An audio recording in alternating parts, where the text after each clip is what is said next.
Good evening, my friends, and welcome to a brand new episode of Terror Radio Podcast. 11 days and counting. As you can see, I'm extremely enthusiastic about this. If this is your first time joining me, then welcome. This is a podcast dedicated in bringing you the best of horror and thriller, old-time radio broadcasts, as well as original stories.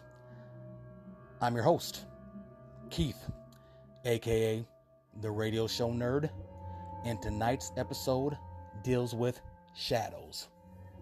Shadows dealing with the supernatural, and shadows dealing with insanity or a cracked psyche. So, without further ado, this is Terror Radio. The two radio series highlighted tonight are Quiet Please, a favorite of ours at Terror Radio, and Vanishing Point. This is a new one. A quick rundown on both shows.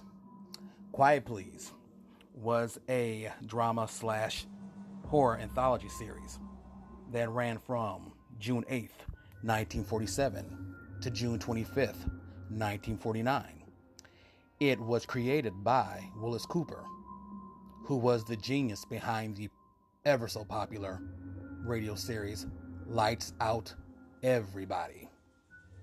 Actor Ernest Chappell was the announcer as well as the lead actor on several of the radio plays. The radio play tonight is entitled There Are Shadows, and it first broadcasted on May 10th, 1948. Following that, we have Vanishing Point, and this was a Canadian horror / super science fiction series that ran on the CBC, Canadian Broadcasting Corporation, originally between 1984 to 1986.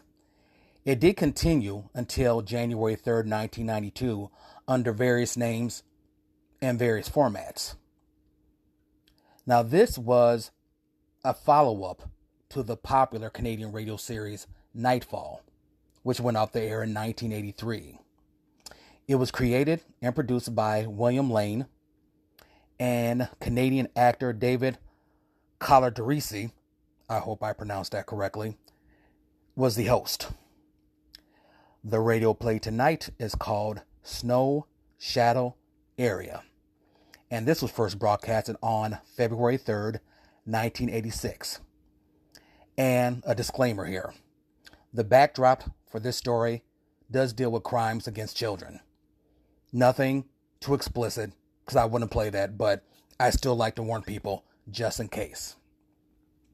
I also have a surprise for you all. A bonus radio play from the Hall of Fantasy, and it's my favorite radio story, The Shadow People. So, you all know the drill. Sit back, turn down the lights, and listen to There Are Shadows, followed by Snow Shadow Area, and then The Shadow People. Quiet, please.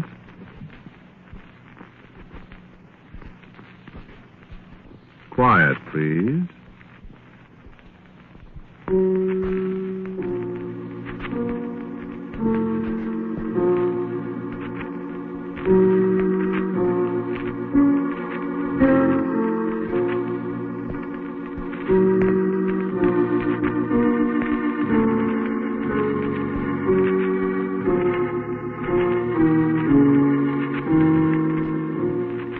The Mutual Broadcasting System presents Quiet, Please, which is written and directed by Willis Cooper and which features Ernest Chappell.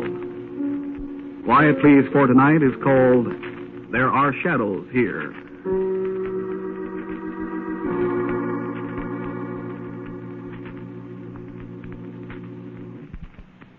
Look at my hands. trembling like a leaf. And there's nothing I can do to stop it either. Well, if you've been through what I've been through... Last Wednesday, I come into Tim's bar. I sit down on a stool. I say, I'll have a Scotch mist, Patty. Oh, hiya, Woody. Scotch mist, Patty. Scotch mist. Hey, there's a lady in here looking for you. Lady? Yeah. What kind of scotch? Got any Glenlivet? No, just White Horse, and that's 69. Maybe there's a little left in the Hague bottle. Yeah, a lady looking for you. Who was she? I don't know. I never seen her. Tim told me about her. When was she here, Patty?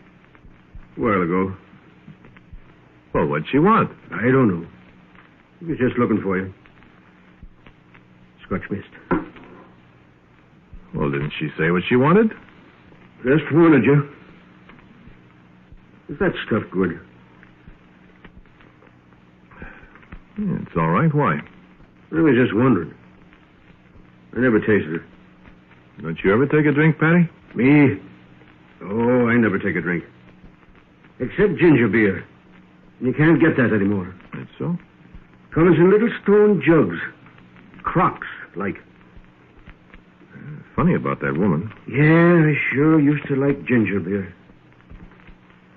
I think Tim said her name was Esther. Esther? I don't know any Esther. Esther, Hester, Lester. Something like that. Esther, huh? Yeah. Esther, Hester, Lester. I don't know. Well, if she was good looking. Tim didn't know. What? Tim said he didn't see her face, see? You don't know her, huh? Well, I don't think so. It's funny. Dames. You want another of them things? Yeah, I'll have another. Oh, sure wish I could get some ginger beer. Used to drink it up in Canada. Marlborough Hotel in Winnipeg. Drink it with a quart. I wonder who it could have been. Who? The woman that was looking for me. Oh, I don't know. Scotch mist. Thanks. Esther, huh?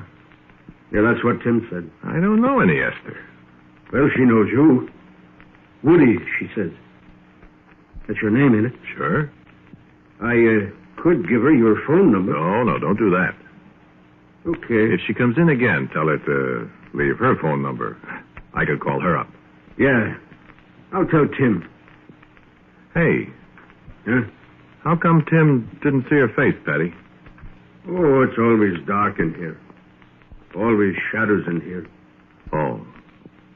Shadows set you nuts sometimes. Yeah? Yeah. Good thing I don't drink nothing but ginger beer. Even if I could get it.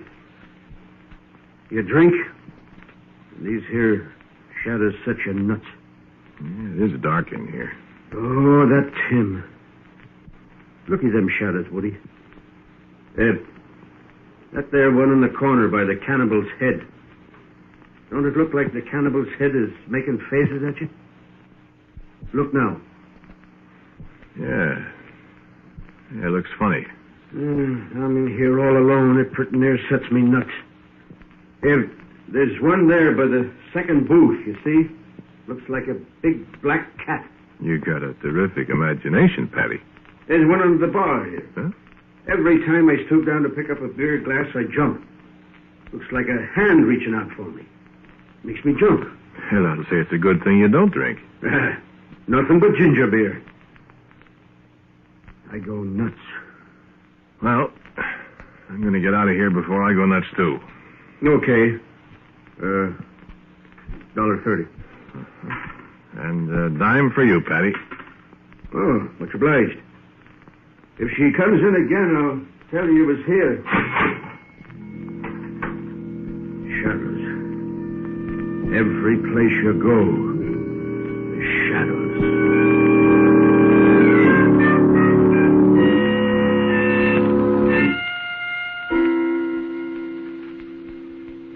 say that was? Last Wednesday. The things that can happen in less than a week. Look at my hands. I can't stop shaking. Paddy and his shadows. I said to myself, I'm not going to Tim's anymore. There's a bar in the hotel where I can drink my Scotch mist and not have him mumbling in my ear all the time. I got to thinking about shadows, though, myself.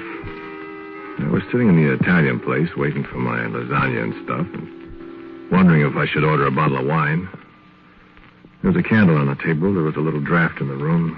The flame was jumping up and down. And the shadows on the wall.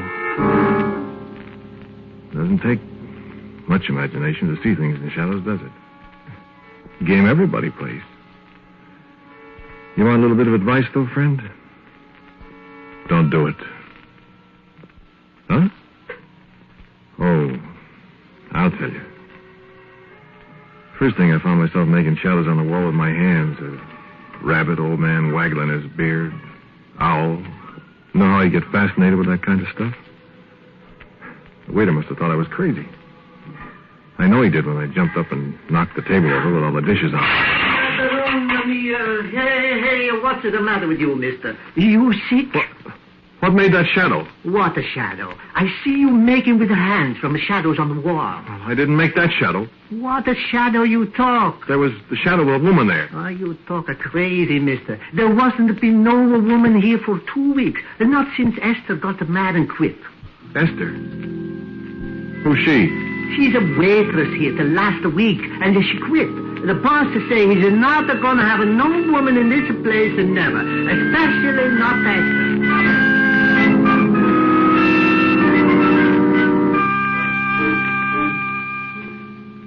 I ordered the bottle of wine and I drank it. Because I'm telling you, I did see the shadow of a woman's head on the wall next to me. And I'm also telling you I didn't have anything to do with it. All right, think whatever you want to. I tell you, I saw it. And Esther, too. Yeah, what do you think of that, my friend? Well, let me go on. I went home. I went to bed. Sure, of course I dreamed about shadows. What'd you expect? Well, I live in a hotel, as I said, all by myself in a little room on the 8th floor. I didn't think I was going to get to sleep, but I did. I read a while. I left the light on in the bathroom. Didn't go for the dark, you see. I woke up in the middle of the night, thirsty from all that wine I drank. I started to get up and go to the bathroom for a drink of water. As I sat up in bed, see, there was a square of light on the wall opposite my bed from the bathroom light. And right in the middle of that patch of light, there was a shadow. The shadow of a woman, just standing there. Not doing anything, just standing there. I was scared. And the darndest thought come into my mind, scared as I was. I didn't get out of bed at first. I just sat there and I said, Esther? And there wasn't any answer. And I tried it again. Esther? Yes. Ever feel your hair actually stand on end? Well, it does all right. Mine did. And I managed to speak again. I said, what do you want, Esther? Will you come with me? And the shadow sort of stretched out its arms to me in a gesture that was like a little girl. And yet it wasn't. It was, I don't know how to say it, like someone who was in love with me, someone that I loved. I can't explain it. I got up and threw my robe around me, and I walked toward the light. The shadow moved, too. It moved toward the door of the room, the door that leads out into the hall. The shadow's hands touched the doorknob. I looked to see who it was that was casting the shadow. And I tell you, I was alone in that room.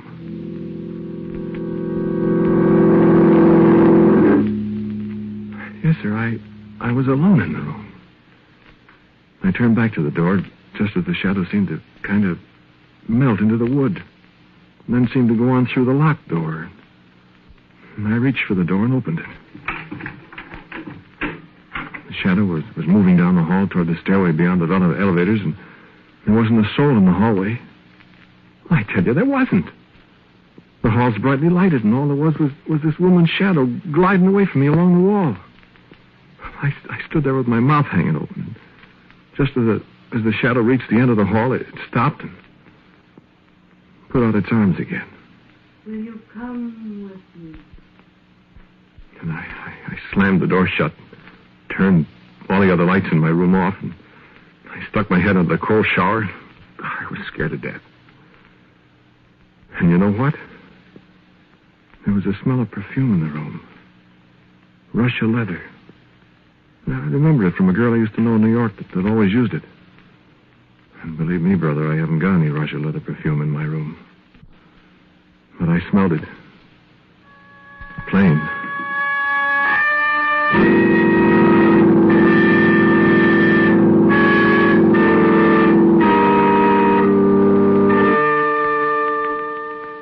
Well, all right. Maybe somebody's playing tricks on me. But if you can tell me how to play that one, brother, I'll put in with you.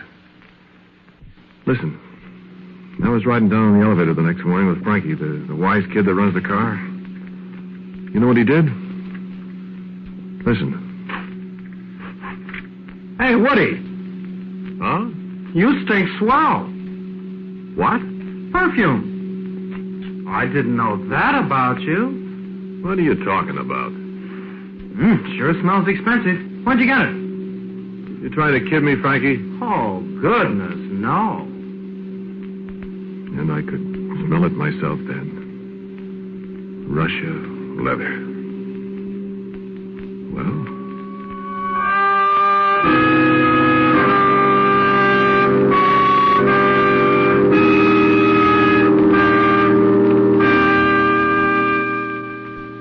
I don't know why I ever go to Tim's. It's dark in there, and Patty... Well, you know Patty. Yeah, he gets you down mumbling, always mumbling about the shadows. And that's where I first heard about Esther, too. It's a depressing place. So... Got your mist, Woody? Yeah. I don't see why you drink these things. We had some ginger beer now. But you can't get it. Why do you drink these things? I like them. Tim says your girl was in here again today. Who? This Esther, or whatever her name is. She was in, Tim says. When? Today. She asked for you. What did you tell her? I didn't tell her anything. It was Tim that seen her. Or, rather, he didn't see her. Why didn't he see her? The shadows, you know. Yeah. You didn't see her face to face then? Just kind of like a shadow. I see. What'd she want? You, he said. She said. Wanted you to go someplace with her. Mm-hmm. Well, that's all I know. You, want another Scotch mist? Yeah, I guess so. Patty. Sir? Do you believe in ghosts? Yes. Oh. Scotch mist. Sure, you work around a place like this as long as I have. You believe in anything. These here shadows. There was a fellow murdered here once when it was a speak. A fellow hit a fellow with a chair. Yeah? Yeah. If you see over there on the end of the back bar, that's one leg of the chair. Tim always likes to keep these here souvenirs. I don't care much about them. Yeah, I shouldn't think you would. No, them things is haunted, see?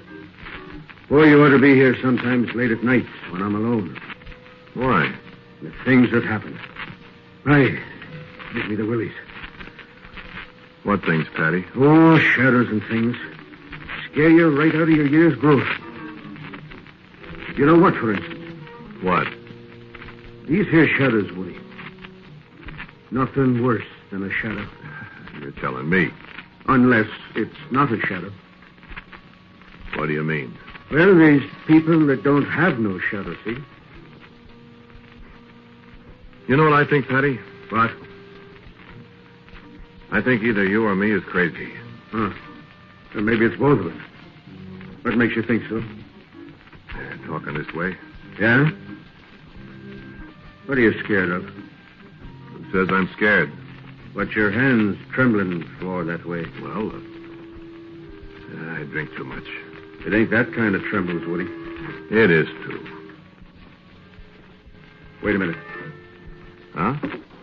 Don't look now. What? Right behind you. Take it easy now. There's a shadow on the wall behind you, Woody. Cut it out. There's a shadow of a woman on the wall right behind you, Woody. And there ain't nothing that's making that shadow. A woman? Yeah. A woman looking right at you.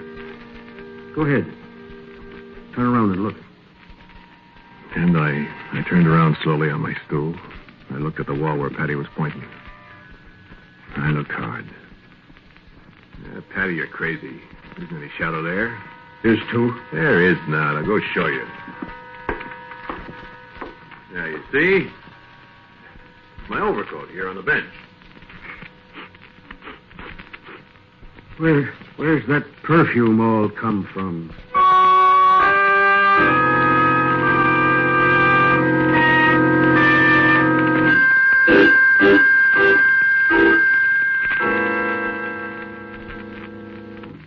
Hello, Frankie. Hiya, Woody.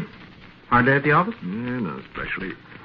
Oh, you just look kind of peaking. Well, I feel all right. You in love, maybe?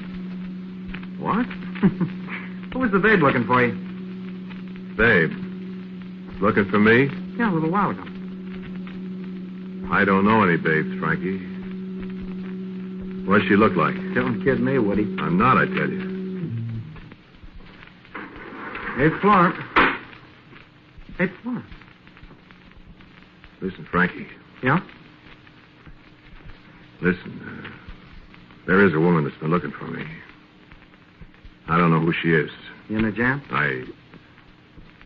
Yes. Well, I didn't see her, Woody, honest. I was just closing the door to run up to the 12th to pick up the old guy with the teeth, you know. And I saw her just a second. She asked for you, and the old guy was punching the buzzer. You know how he does. And all I saw was a kind of a shadow, see? A shadow? Yeah, kind of, you know. Hey, What? that perfume I was kidding you about this morning. Well? She had some of it on, too. Does that make you think of anybody? Yes, Frankie. Yes, it does make me think of somebody. Much obliged, Frankie. Huh?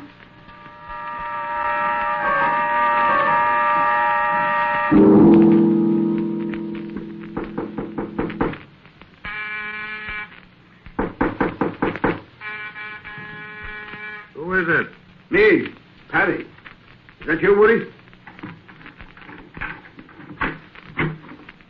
What are you doing here, Patty? I come to visit you. Well, come in. Hey, has she been here, Woody? Who?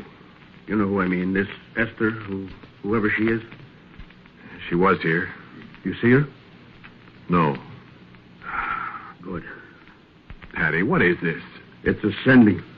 Of what? Ascending, like they used to have in the old country. My grandpa used to tell me about it. I don't know what you're talking about. She's after you. She's come to get you. Now listen. Did she ask you to come with her? Yes, she did. Last night. Oh, man. How do you know so much about all this, Patty? I know a lot of things you ain't got any idea I know. My grandpa was born with a caul. What? A caul. A thing on his head. Look, I know what I'm talking about, Woody. I'm going to make her go away. Patty, listen. No, you listen. I know what I'm talking about. Is she a real woman? She is a shadow. Patty, if you're playing a dirty trick Woody, on me... I was never more serious in my life. Well, what are we going to do? You watch, and you do just like I say. Well, Turn off the lights. Patty... Turn off the lights. Go on. And I turned off the lights in the room, feeling like another idiot. Patty and I sat down in the darkness to wait. And we waited. And waited. And at last I heard a noise. A faint, strange, uncanny noise. I whispered, "Patty." There was no other sound. And it was fully 5 minutes before I realized that the sound that had set my hair stand on end again was Patty snoring. And so I got up and turned the lights on again and kicked Patty out and went to bed. Well, maybe I dreamed it, maybe I didn't. But somewhere in the darkness, I heard the sound of someone stirring in my room. And a voice. Woody. Woody? Come with me. And I woke. And the scent of her perfume was heavy in the room.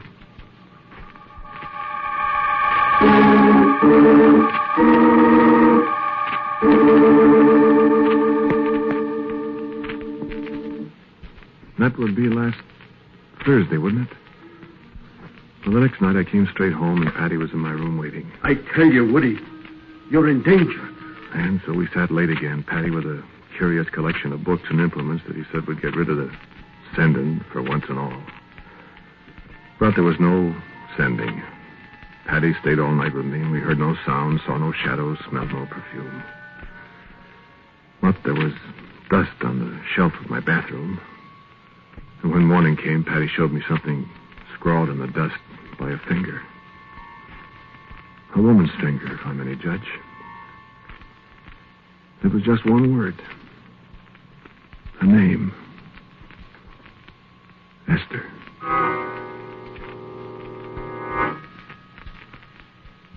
Well, maybe Patty did that himself, maybe not. I didn't know what he was up to. I can't get away from the fact that there is someone named Esther who wants to see me, whose shadow I have seen, whose voice I have heard. Someone who leaves the scent of Russia leather behind her, who scrawls her name in the dust. In the dust. That's curious, isn't it? Dust.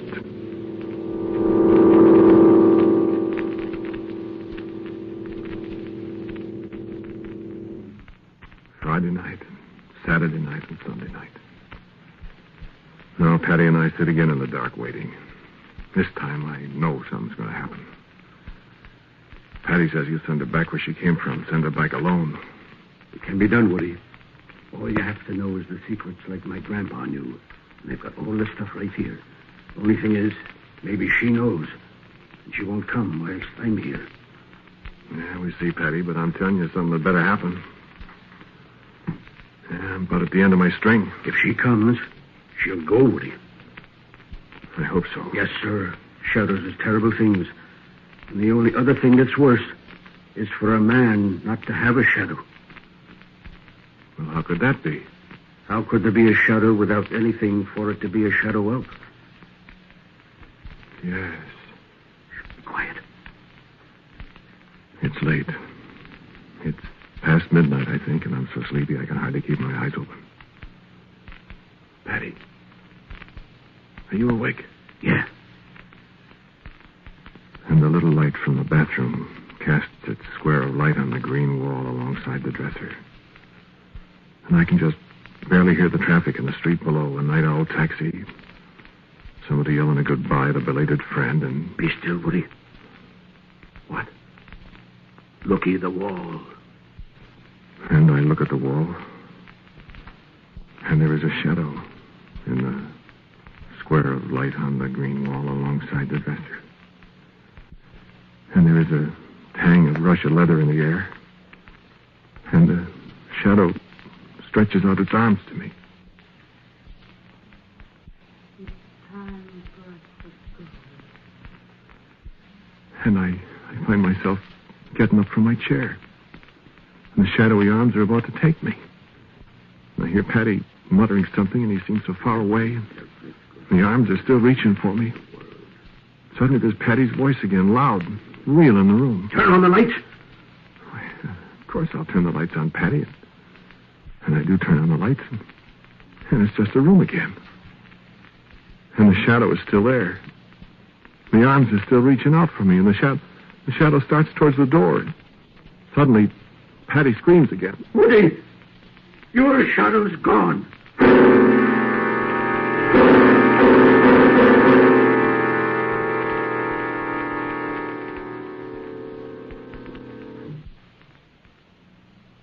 And so my shadow is gone. So it is. And I follow the other shadow, Esther's shadow, to the door, and I open the door. And I follow the shadow out into the hall and down the hall. And it seems so odd to be walking along in the light and there's no shadow for me. And the elevator door is open. And I walk in, and the shadow glides in ahead of me. And there's a woman standing there at the back of the elevator. The shadow just seems to melt into her figure. And I look at her and I say, Esther? She looks back at me as if she never saw me in her whole life. The elevator jerks suddenly. It starts to plunge faster and faster down the shaft. She turns horrified eyes to me and she screams. And I know the sending is completed. And Esther and I are done with shadows forever.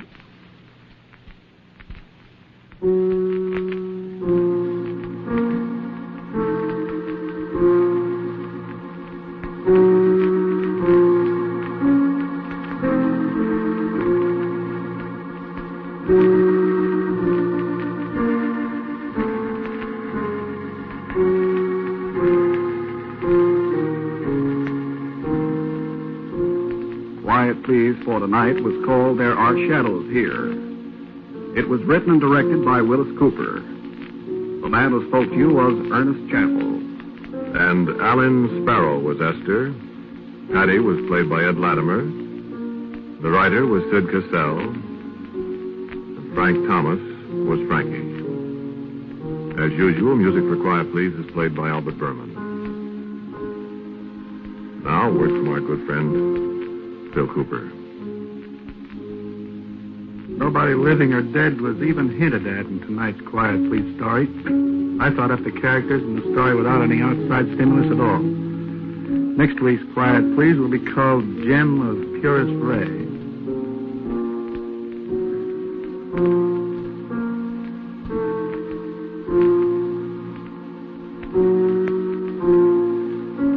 And so, until next week at the same time, I am quietly yours, Ernest Chappell.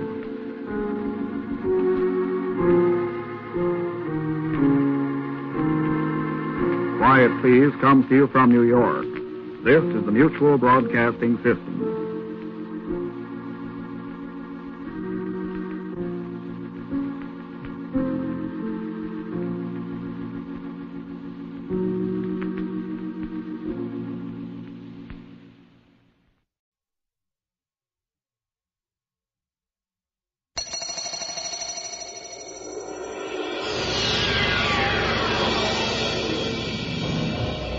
Winter, a state of mind. Wonderland or cold-blooded killer. It can drive a man inside so deep the spring can't touch him. To the vanishing point.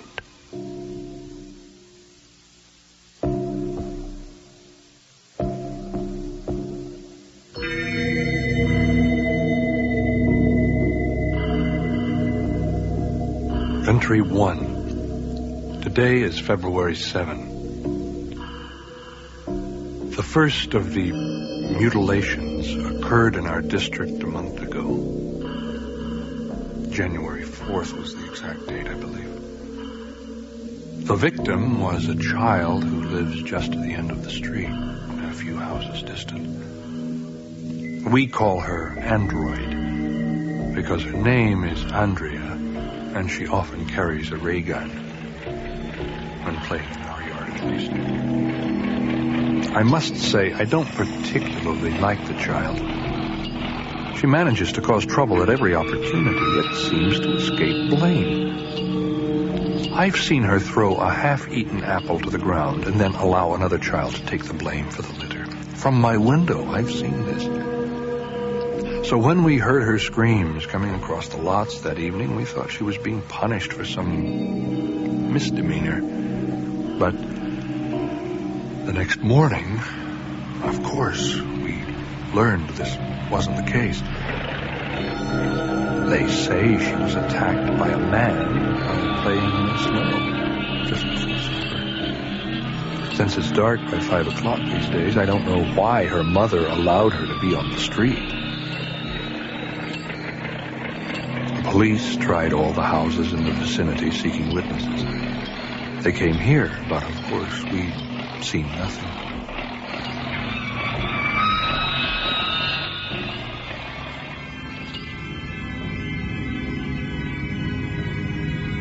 Entry 2, February 10. The snow is the worst I've experienced. All motion is just about prohibited. The streets are impassable. Many vehicles have been buried or abandoned. The authorities were simply unprepared for all this. How many snow machines do they have? 2, perhaps 3. The plow seldom makes it this far, although sometimes I see it up on the hill, the orange light flashing in the darkness. Today, the temperature hasn't risen above freezing, and I fear the plumbing will go at any time. 2 or 3 of the trees in the orchard out back have been split by the ice. Mind you, the trees do look beautiful in the sunlight. Strings of icicles hang from every branch, some more than 1 meter long. So the whole orchard shines and sparkles like fairyland. My son is fascinated by it all. He spends most of his day with his mouth on the glass, watching the world in snow. What else can he do? He's too young to go out and play.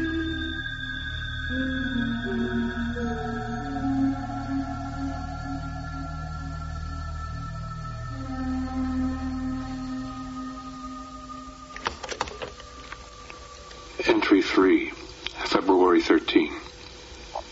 They've commenced patrols. In 1 month, 8 children have been mutilated, and so far no arrests have been made. The authorities blame the weather conditions. Yeah. Last night I saw 3 policemen travel the street by foot. A weary task it must have been for them, too. The snow was falling heavily. They wore heavy parkas with large, furry hoods. It was impossible to see their faces. They carried spotlights. One had a rifle. Not enough. They still have no clue as to who is responsible. Some say that a madman is on the loose. Oh, come on. But how could that be? None of the victims have described such a man. Of course, they're only children and... What? Hi. Did you go out last night? I thought you were asleep. I was. Where'd you go? Around the corner. I felt like a beer. The community center? Many people there? No. Music? One fellow played the piano, but it was pretty dead. I hope you remembered to lock the doors. Don't worry. Well, I do. Oh, I wish we could get out. You know, as a family. I have to wait until the snow goes. Who's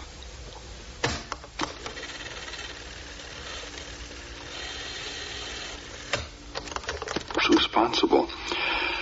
Some say that a madman is on the loose. But how could that be? None of the victims have described such a man. Of course, there's panic.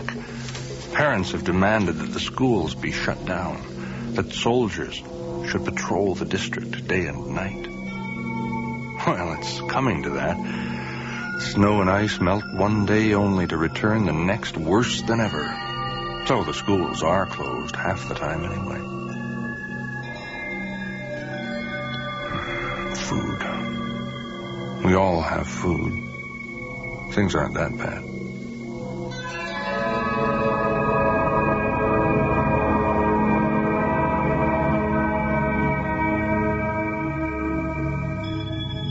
Entry 4, February 14. I'm not the only one who sits looking into the night. You see few people on the streets these days. They spend most of their time at the window, watching the snow, waiting for news. Fear is everywhere. The mutilations have spread, and there's hardly a family who has escaped so far. Children have been attacked in their beds, so it seems you don't have to go outside. The molester moves as silently and as easily as a virus. It's incredible that no clues as to the identity of the attacker have been found. The motive. If disease has a motive, then that motive must be our motive.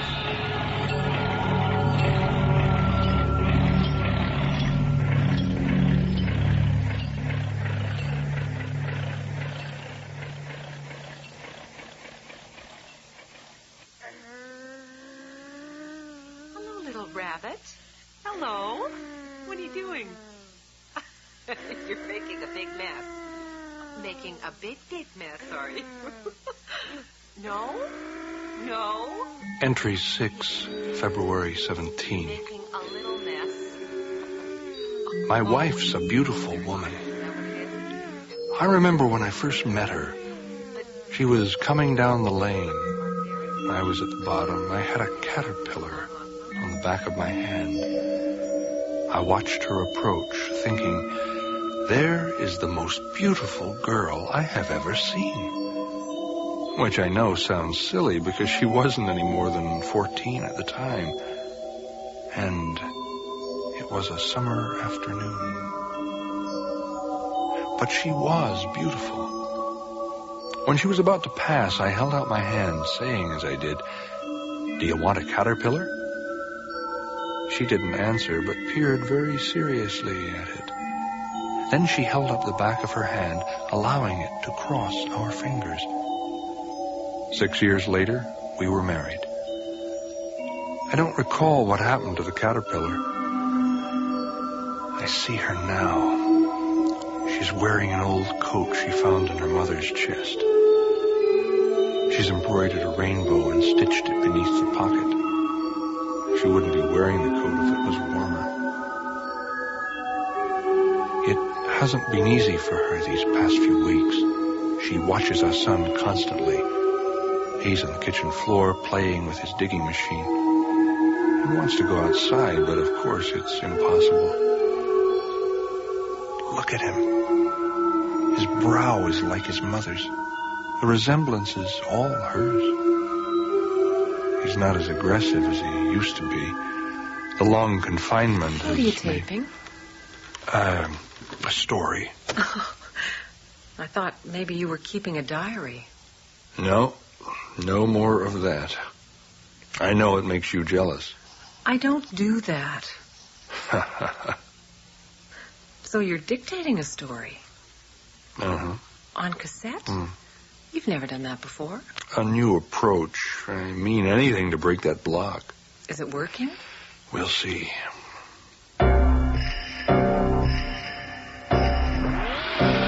Entry 7, February 20. Hear that? Soldiers have arrived. Although you never see them, only their machines. A tank-like contraption has been assigned to our street, and we hear it droning past a couple of times now. It cuts through the snow with ease, although it damaged some cars which were buried further up. And there was some shooting last night, yet nothing was reported on the radio. Listen. A woman tried to kill herself last night. She lives across the street and was once extremely rude to my son. He was carrying her kitten home with him, not knowing any better. However, she has agonies of her own now. 2 of her children were mutilated, one of them terrifyingly so. His mouth was sewn shut with wire as he slept, and, odder still, healed in a most peculiar way. That is, the lips grew together, sealing his mouth. So now he has to be fed intravenously. I think she put her head in the oven. I know they have a gas line. Food is getting scarcer, though things aren't serious. Communication is the main problem. My dinner is on the floor now, near the door. Look at it. Beans. We have tins, but no bread.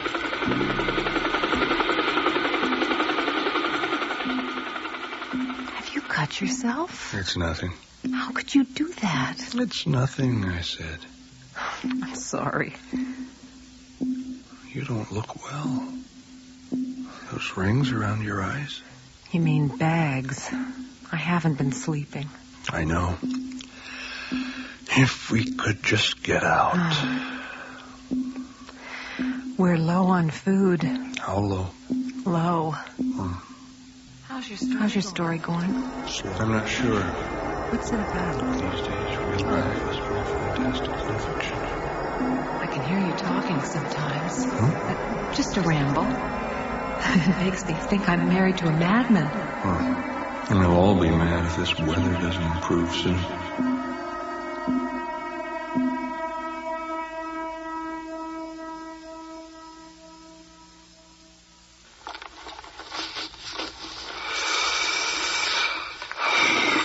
Entry 9. My hands are so numb. I can hardly operate this recorder, but I have to. Is it working? Appears to be. Well, the batteries are holding up. Today is February 21, and I've seen more than I can believe. An hour ago, I ventured outside, although the snow was falling heavily. I had to get to the store, which is about 2 blocks away up the next street. The authorities have imposed martial law, but adults can leave their dwellings between sunrise and sundown for food and other emergencies. That says the date. Yeah. The snow was up to my knees, and I was only able to keep going because of the tracks made by the patrols. Okay. About 50 meters from the house, I came across a child sitting in a snowbank. There it is. Both his hands. Who is this guy, Jack the Ripper? We don't know. I spoke to him. The wife phoned me he said and started was, sending in these tapes. I want to go sleep. You don't know who she is? In this type of case, they never say. What could I do? He shouldn't have I'll been tell there. you. The Attorney General And wants some answers. With blood on my mittens. This is all we Shouldn't got. have been there either. I mean, that last bit sounded like a confession. Play it again.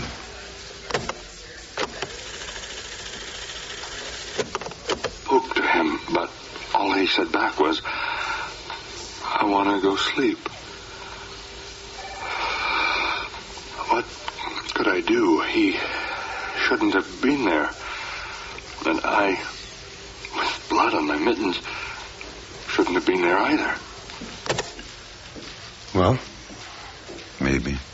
Sounds like a sadist. Yeah. But maybe it's all fantasy. Although he's got some very good inside info. Well, security hasn't been all that tight. No? Look, you just can't keep the lid on situations like this. I talked with Dr. Ling. Now, he listens to the tapes. He thinks the man is definitely messianic. But that doesn't mean he's the one we're looking for. God, this weather pisses me off. I hate snow. Take the day off and go skiing. Me? I don't ski. I've just been hunting. Get anything? No. What happened to your throat?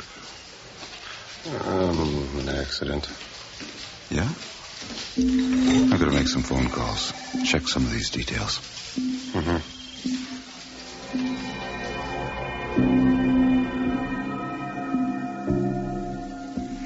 Did you hear the newscast this morning? There was a newscast? All I ever hear is that funereal music. Some children were found with teeth marks on their faces. Jesus. Could be a dog. Dog? Don't think about it. It's never anyone over 13. Well, don't think about it. I think I'll do some sewing. What have you been doing? Not much. Weren't you fooling around with the telescope? I was. See anything? Not much. Stars. Lots of stars.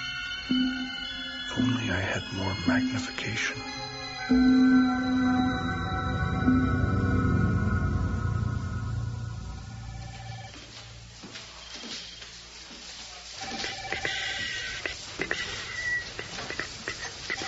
Entry 10, February 24.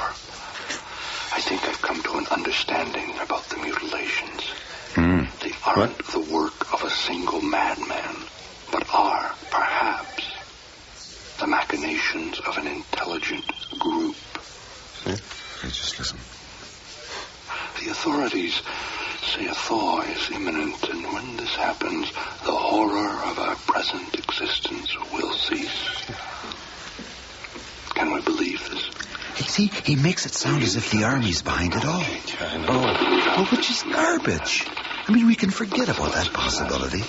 Colonel Anks is a good friend of mine. Shooting, but what's it all about? Who are they shooting at? The snow. They have a helicopter patrolling the district at night. It carries a searchlight in its belly, and you can see its powerful blue ray moving back and forward over the hill. And if we leave our curtains undone, the ray sometimes penetrates the room, filling it with its brilliant, unearthly light. It's madness. We have a name for this, Monroe. The Blue Ghost. Only the military are happy these days. There it is again. It makes me think. Well, I don't know. Entry 12, March 5. How long can you sit looking through a window, not doing anything? All industry is at a standstill. Our community is in quarantine. Last night I had to get out. It wasn't snowing, so I thought I would step out into the yard and get some fresh air, no matter how cold. I did, and immediately sank up to the waist in snow. It felt good, though. I struggled away from the back porch as far as the first apple trees. They look spectacular. The icicles becoming crystals in the light from the street. So I felt I had to progress further into this fairyland, as my son calls it. I looked up and saw the Blue Ghost swooping over the rooftops towards the trees. It didn't occur to me that I'd violated the law by being in my own yard. I watched in fascination the beautiful prismatic effect of the blue ray as it shone through the icicles. Believe me, it was incredible. The shooting was not. A machine gun or cannon. The helicopter wheeled backwards and forwards over the trees like a dragon, and its fire shattered the ice. The downdraft from the rotor caused the snow to whirl up. It was so cold it burned my face.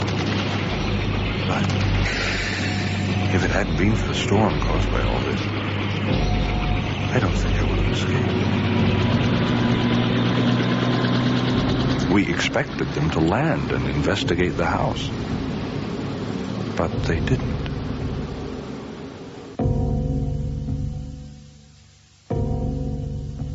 Entry 13. I don't know what day it is. Don't even know the date. We had a visit from a clergyman this afternoon. Said he was from a church in the district. I forget what sect. The authorities, he said, had given him permission to visit people in the district and give them consolation or whatever. Since he was the only visitor we'd had in 2 months, we admitted we needed consolation. Odd fellow. Carried a machine pistol. Said he had a permit. You know the times in which we live, he said. He was very interested in our little boy, and remarked that he was the only child he'd seen all day. All others were in hospital. We conceded our good fortune. Our son growled at the clergyman, doing his Mr. Lion routine, and we got embarrassed since he wouldn't stop it. It was strange to see him so aggressive again, especially in such venerable company. After a short prayer, the clergyman took some red dye and sprinkled it on the crossbeam above the door. He said blood was the real sacrament, but as non-believers, he couldn't expect us. What? I saw Android's mother this morning. She said the hospital is packed. They can't take any more children. They've moved out a lot of terminal patients and older people, but there just isn't enough room. Our neighbors resent us. If you mean that bitch across the street. No. More than her. Our son hasn't been stricken, so they wonder why. Do you? Entry 15. The radio says the thaw is starting. Perhaps it is. You guys are a raver. I can see the snow on the trees, and some of it is dripping. That's not true. I love it.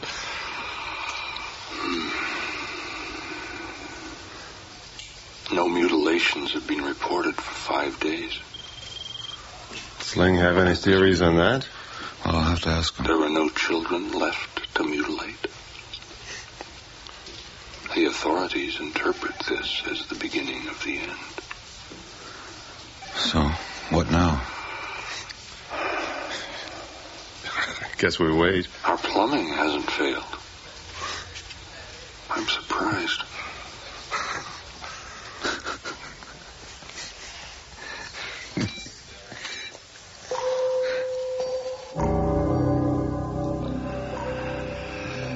Entry 18. I've just taken a powerful drug. Otherwise, I couldn't repeat this.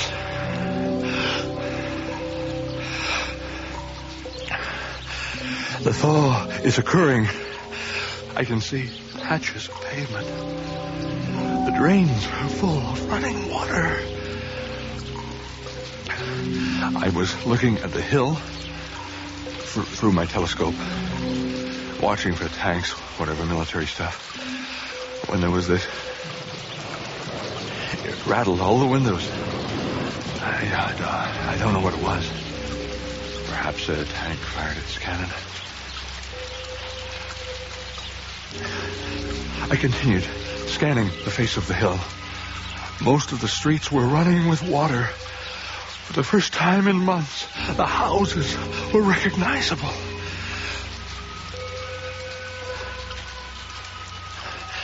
I saw what I thought was an installation and focused. I saw a telephone pole.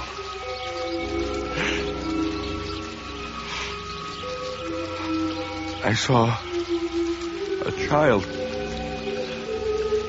hanging among the wires.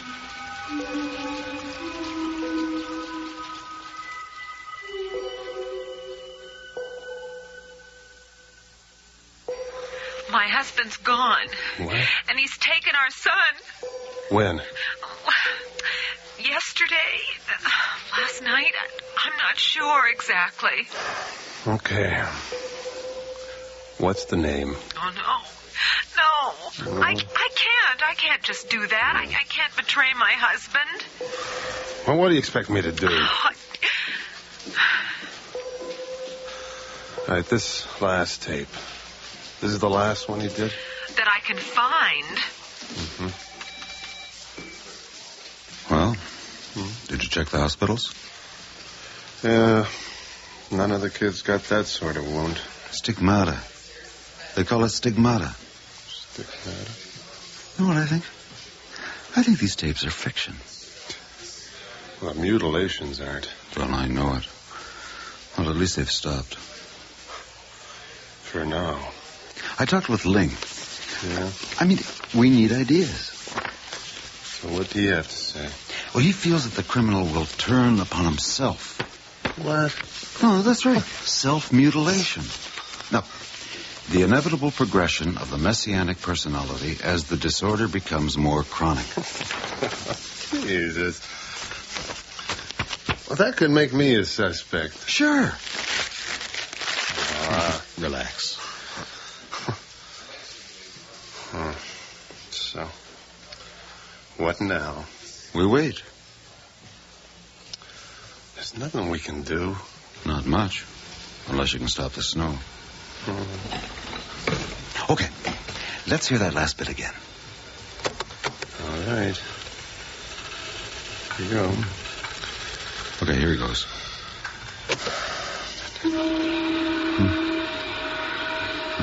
Entry 21. Now listen. The sun is burning through the snow. The snow is falling steadily.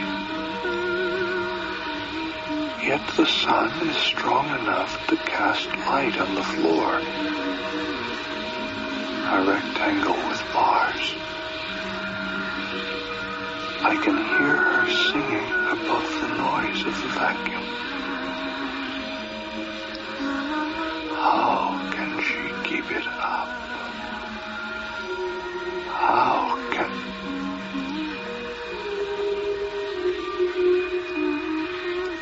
The trees are shining with fresh snow. My God, will it never stop?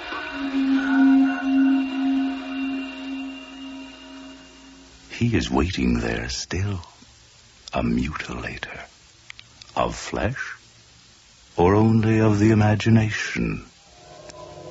He will reveal himself, or the snow will retreat far enough to reveal the infinitely small place he has carved out of the winter. The Vanishing Point. Snow Shadow Area by Lawrence Russell. Starring Stephen Bush as the man. Robin Craig was heard as the wife, and Chance Drury as the son, with Geza Kovacs and Bob Naismith as the detective and the prosecutor. Casting consultant was Catherine Kester. Recording engineer was Brian Pape, with sound effects by Jean Sarrazin, and the production assistant was Peggy Esty. Original music was composed and performed by Timothy Clark. The series script editor is Sandra Rabinovich. The series musical theme is by John Roby, and the voice of Vanishing Point is David Calderisi. Snow Shadow Area was produced and directed at Studio G in Toronto by series executive producer William Lane. Until next week, I'm Chris Henry, wishing you...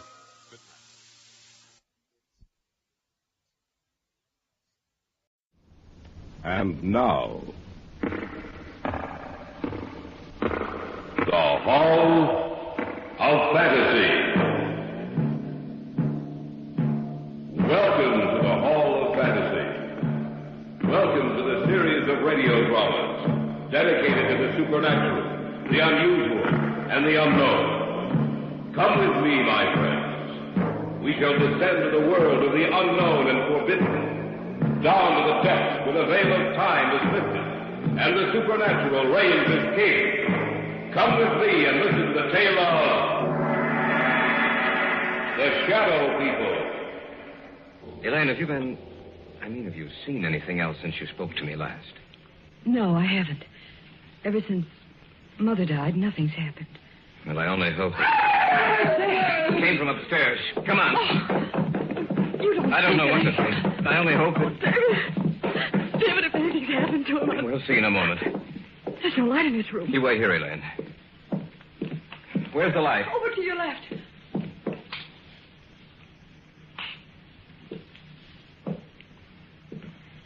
David. What's wrong? Why didn't you leave the light on? Your father's dead, Elaine.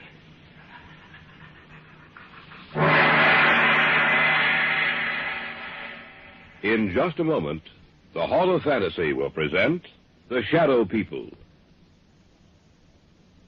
And now for our story. An original tale of fantasy by Richard Thorne entitled The Shadow People.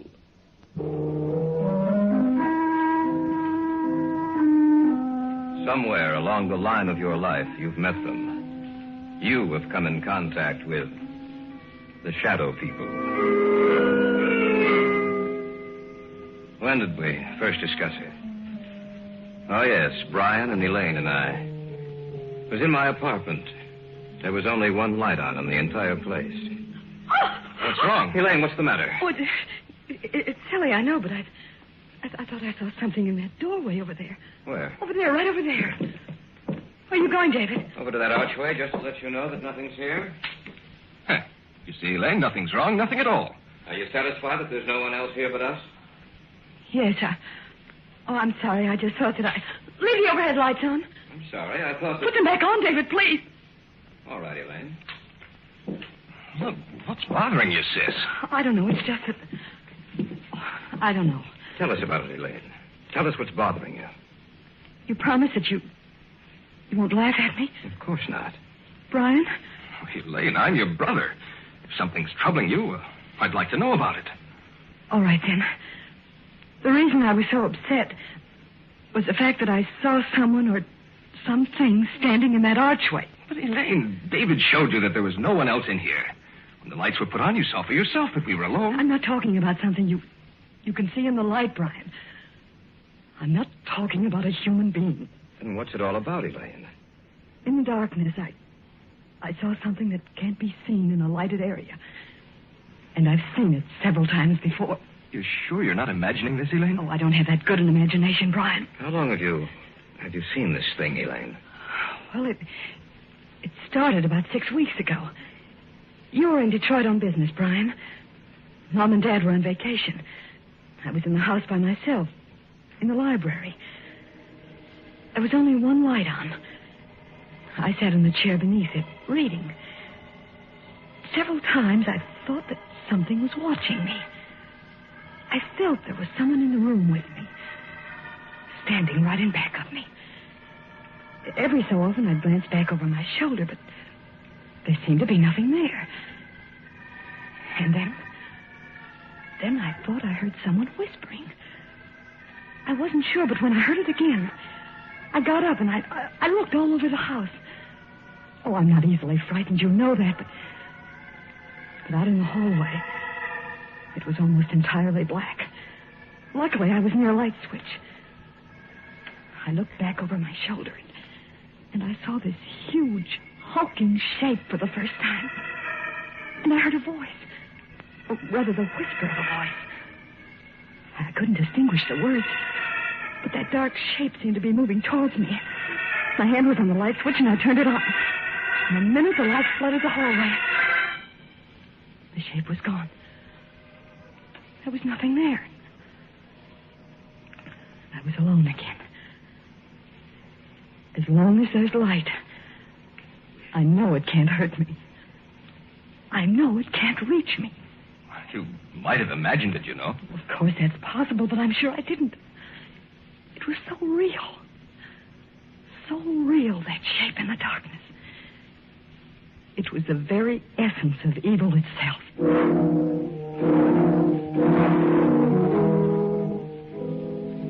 There was an old man I knew of, a Dr. Heselius. I'd heard that he knew quite a good deal about the supposed supernatural manifestations which had taken place in the world. I went to him to see if he knew anything that might explain the events of the story Elaine had told us.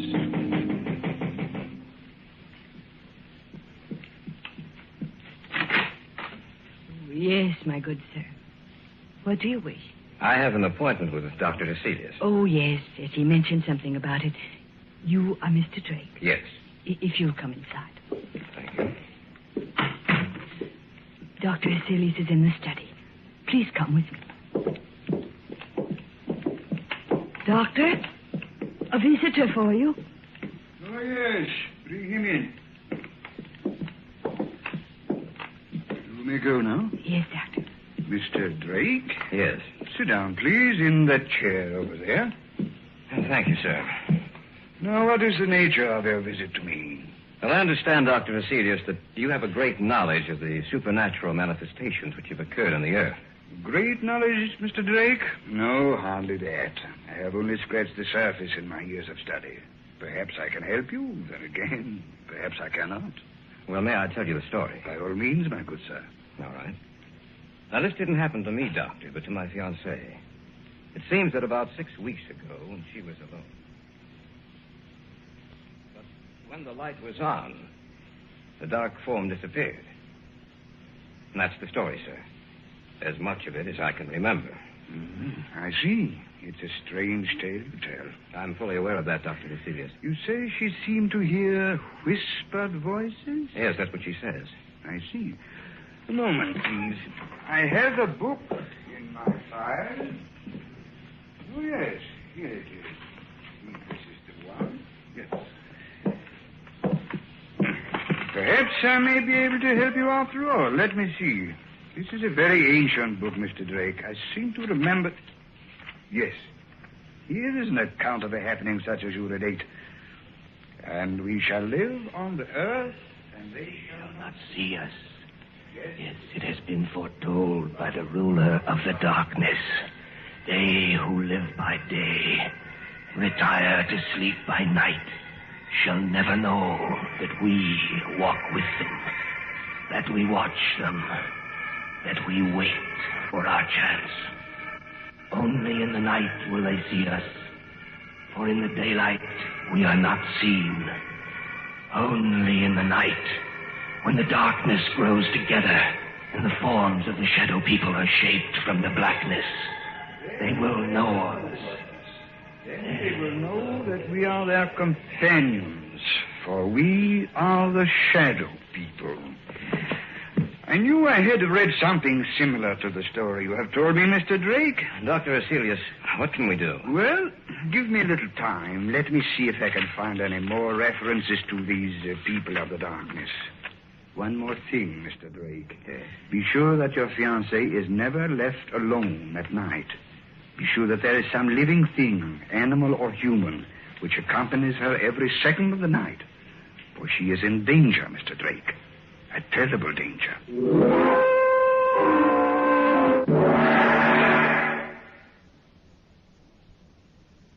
Back now to our story. An original tale of fantasy by Richard Thorne entitled The Shadow People.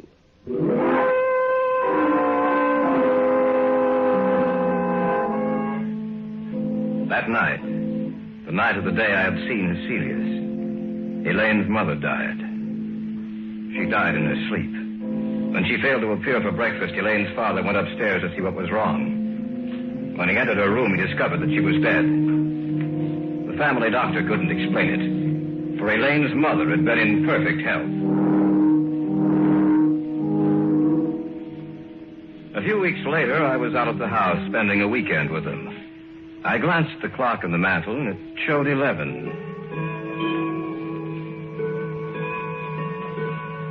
I can't understand why Brian hasn't returned from town. Well, he said he had some extra work to catch up on. He told me this morning that he might be late. Well, 11 o'clock, I'm going upstairs. Glad you came out, David. It's good seeing you again. It's a pleasure to be here, sir. Well, don't stay up too late. See you both in the morning. Good night. Night, Dad. Good night, Mr. Davis. He isn't the same, David. Ever since Mother died, he hasn't been the same. I didn't realize that until tonight. He's changed. I only hope that he'll start living again. Ever since she died, it seems that a part of him died with her. Elaine, have you seen anything else since you spoke to me last? No, I haven't. Ever since Mother died, nothing's happened. Well, I only hope. Came from upstairs. Come on.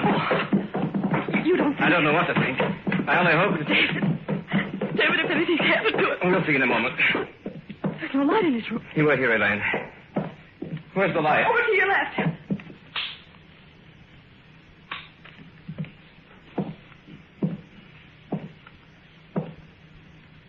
David, what's wrong? Why didn't you leave the light on? Your father's dead, Elaine.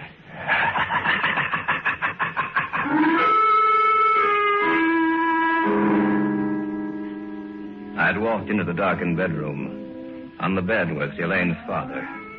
It didn't take a second look for me to know that he was dead. I switched off the light and walked back into the hallway to tell Elaine what happened. And then from the room there had come an eerie, quiet laughter. In the darkness of that room was some unknown evil power. The voice itself was unearthly. There was no substance to it. It sounded as if it came from the darkness itself. No. No, I don't believe you. It's the truth, Elaine. There's nothing more I can do. We'll have to notify the police. Tell me it's not the truth, David. Tell me it's not true. I'm sorry, Elaine. I wish I could. Your father's dead.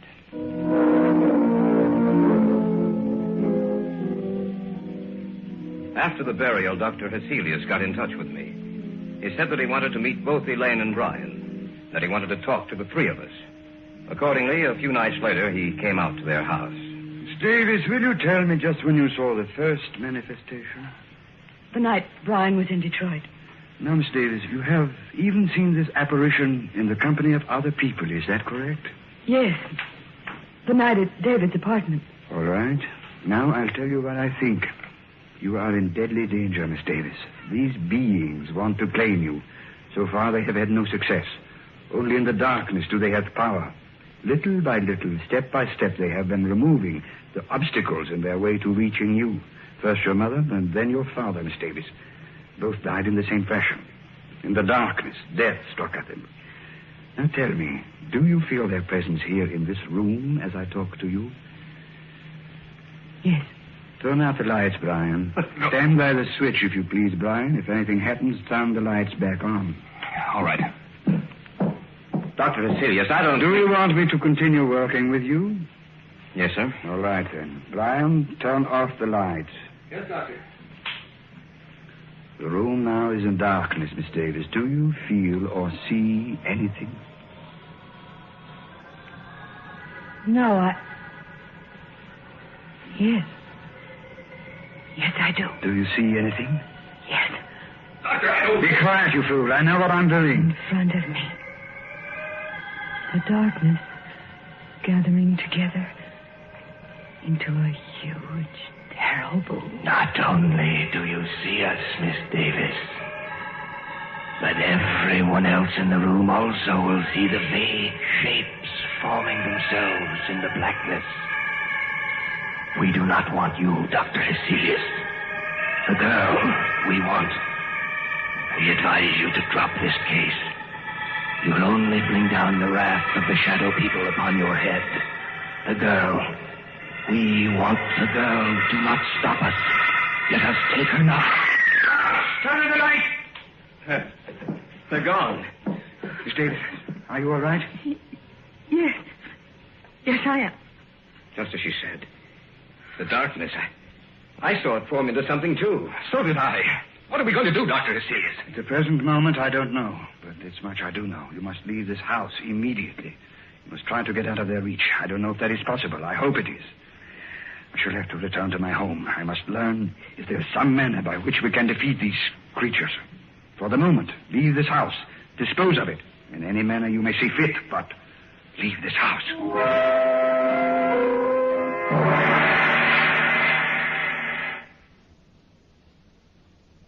Back now to our story. An original tale of fantasy by Richard Thorne entitled The Shadow People.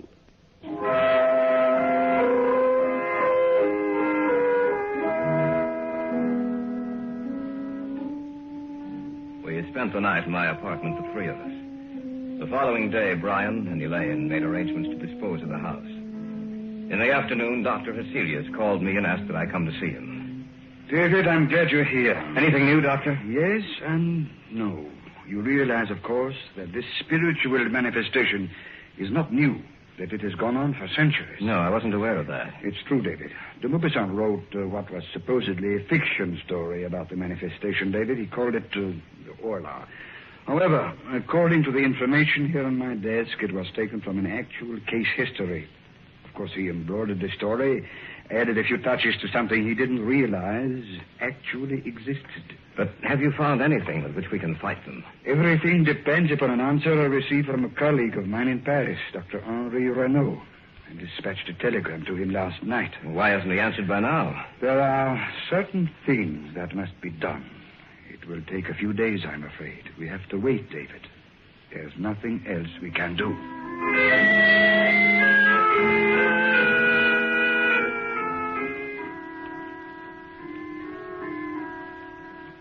In the next few days, the house was sold, and Brian and Elaine moved into a newer, more modern home a few miles from my apartment.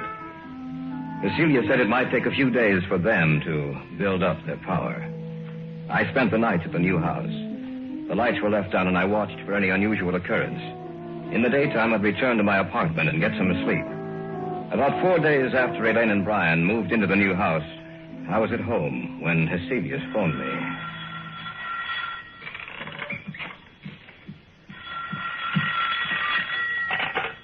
Hello? David? Yes, Dr. Heselius? I hate to tell you this, David. What's the matter? What's wrong? They were a step ahead of me, David. I just received word that Renault died or was killed. At the very moment I sent the telegram to him.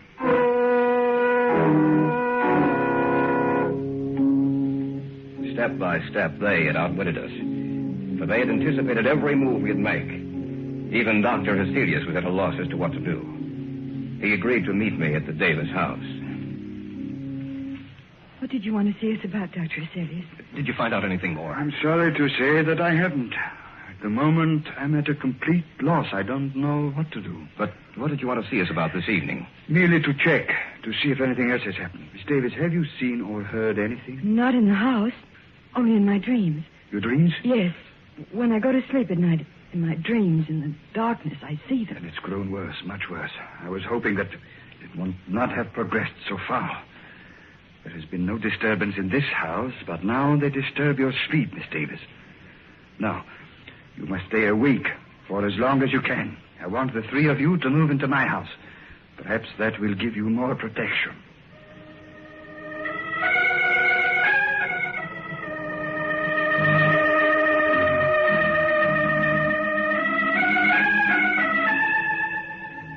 That night, we moved over to Heselius' house.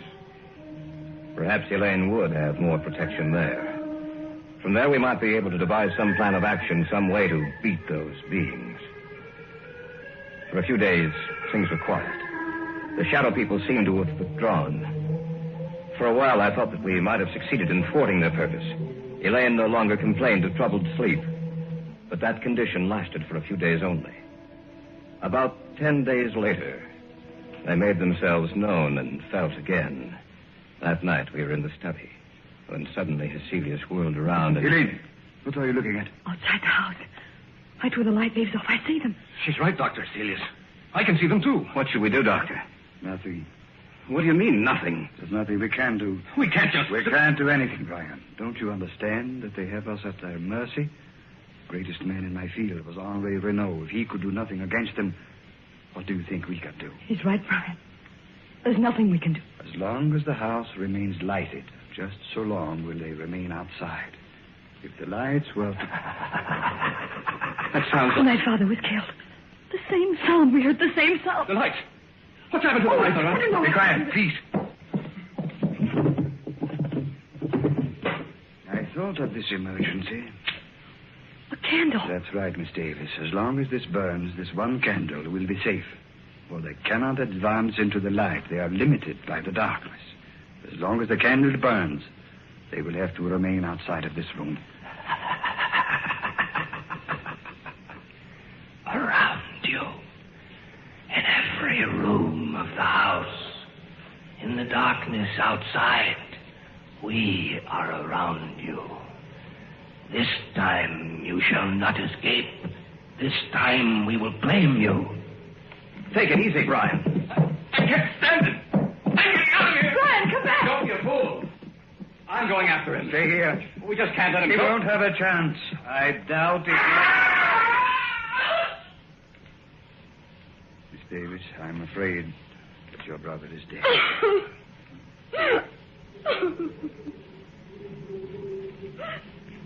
The wind, Doctor. Listen to the wind. I know. Yes, Doctor. Listen to the wind. You must realize, by now that the three of you haven't a chance. You must know in your minds that we can destroy you at any moment we desire. But, Dr. Heselius, you may still save your own life. Let the others go. Give them to us. No. No, you will have to take all of us.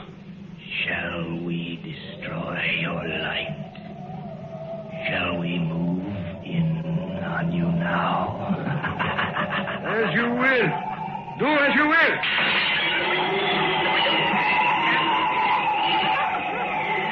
Sorry, David. The candle is out.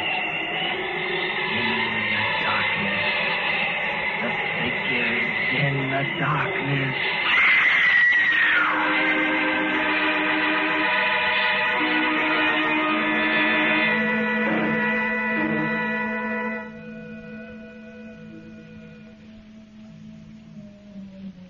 We warned you, Heselius.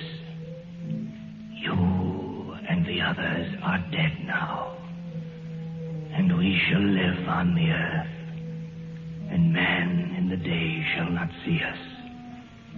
They will know that we wait for our chance, that we walk with them. Only in the night, when the darkness grows together, and the forms of the shadow people are shaped from the blackness, will they see us. Then they will know that we are their companions. Look. Next to you, there, in the shadows.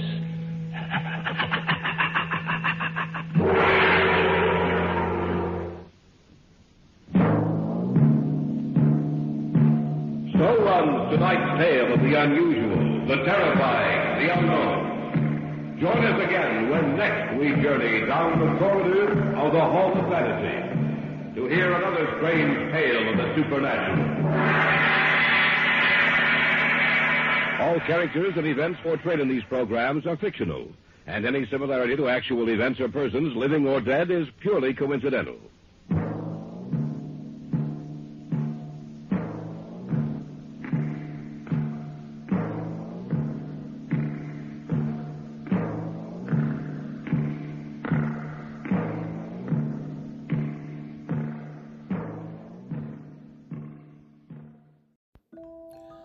Well, that's our show for tonight.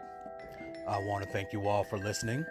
And remember, you can find me on Facebook at facebook.com/terror1970, or you can find me on Instagram at Radio Show Nerd, or on Twitter at Radio Show Nerd 1. And if you want to drop me a line, say hello, a suggestion, a request, even a critique, feel free to email me at radioshownerd@gmail.com. And I also have a YouTube channel, Terror Radio. Please check it out. Subscribe. Like the videos. Highly appreciated. Again, this is your host, Keith, a.k.a. the Radio Show Nerd. 11 days and counting. Signing off.